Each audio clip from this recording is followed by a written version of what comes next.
Bienvenue dans la 5e journée d'initiation à la walking bass.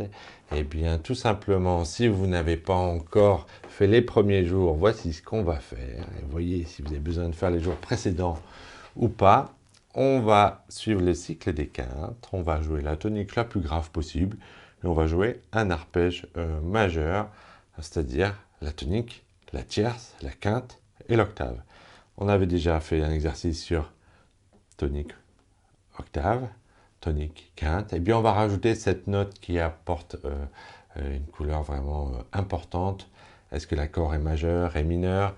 Eh bien, quand on fait des toniques quintes, eh bien, c'est pas le bassiste qui rapporte cette note de couleur, ce sont les autres instrumentistes et ils sont libres de le faire.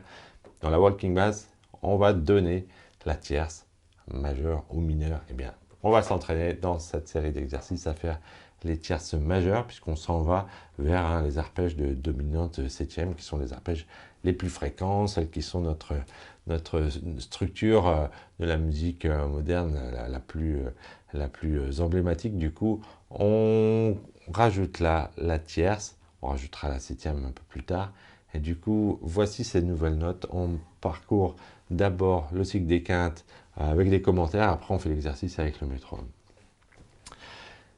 Du coup, on va faire l'arpège montant le plus grave possible sur la contrebasse, en restant, si possible, en première ou deuxième position. Voilà ce que ça donne. Pour Mi, on va être deuxième position, Mi, Sol dièse, Si.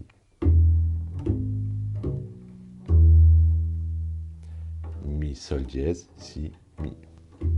Vous voyez, j'ai pas bougé ma main.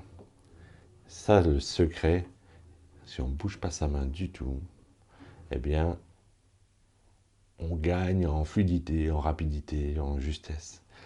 Et même l'accord d'après, on va être exactement sur la même forme, sur l'accord de La. La, Do dièse, Mi, La. L'accord de Ré. Vous voyez, vous vous souvenez que l'octave, il fallait descendre en septième case. Donc on garde la même forme. OK. Donc il va falloir rester en deuxième position pour la tierce, la quinte. Et là, on va démancher. On peut démancher soit premier doigt ou quatrième doigt. Cinquième position ou septième position. OK, accord de Ré. Si tout ça est un peu compliqué pour vous, intéressez-vous à la formation Les fondamentaux de la contrebasse. Je vous explique toutes les positions, comment démancher, comment trouver les notes. Bref. L'accord de Ré. L'accord de Sol. Donc la première position. Sol, quatrième doigt. Ou deuxième position. Deuxième doigt, premier doigt. OK. Donc c'est dispo dans les deux. Soit on fait 4-2, soit on fait 2-1.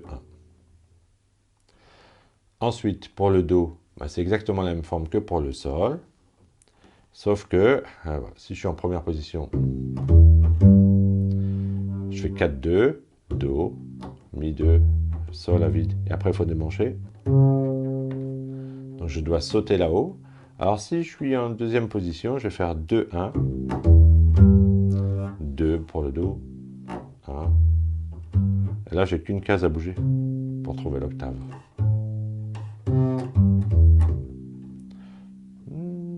Donc, petite préférence pour la deuxième position. Ensuite, l'accord de Fa. Fa, La, Do, Fa. Donc, un Fa, premier doigt, première position. Le Do, quatrième doigt. Le Fa, quatrième doigt. Si bémol, c'est la même forme exactement que pour le Fa. Si bémol, Ré, Fa. Et l'octave.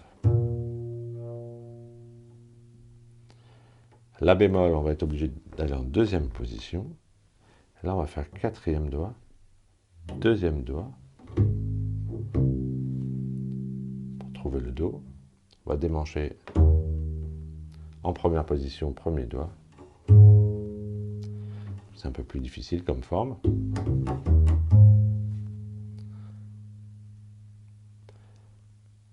Ensuite, le Ré bémol, on a plusieurs solutions. On va faire un Ré bémol de dièse. Fa. Vous avez vu que la quinte était là-haut. Je vais être obligé de démancher. Donc faire un grand démanché. Ou bien, on va pouvoir le jouer dans la forme, ici, sur cette position qui est un peu intermédiaire, en quatrième position, avec un démanché. Il n'y a pas de bonne solution pour rester en première ou deuxième position. Donc je vous incite plutôt à vous entraîner à faire ce démanché et rester en deuxième position.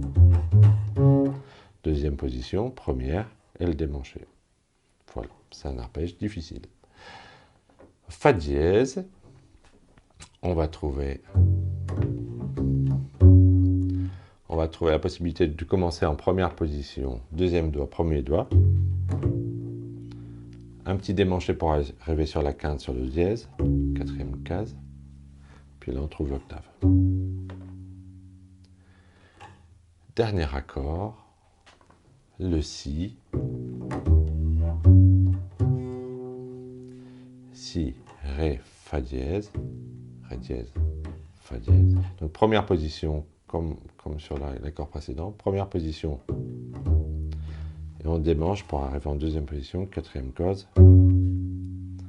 Ouais, exactement la même forme, ok? Allez, on y va. La version avec métronome. Et 1, 2, 3, 4.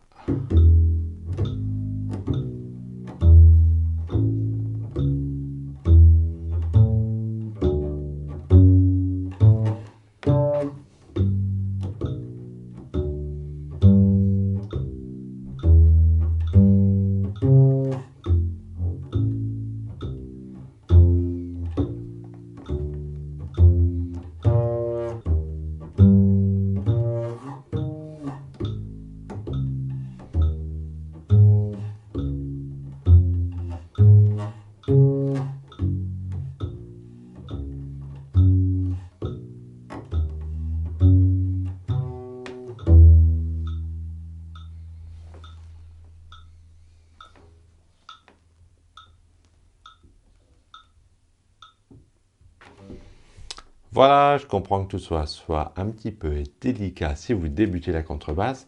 Évidemment, il y a des astuces pour démancher, des astuces pour rester bien dans chaque position.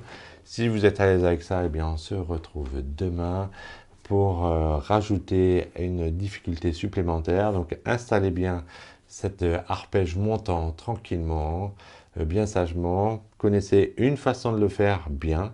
Après, on pourra trouver d'autres façons de faire chaque arpège sur une seule corde, etc. Il y a plein de variations, mais il faut savoir le faire d'une façon la plus sûre possible, la plus sûre pour la justesse. Eh bien, en général, les deux textes que je vous ai donnés sont les plus simples, en tout cas pour beaucoup de gens.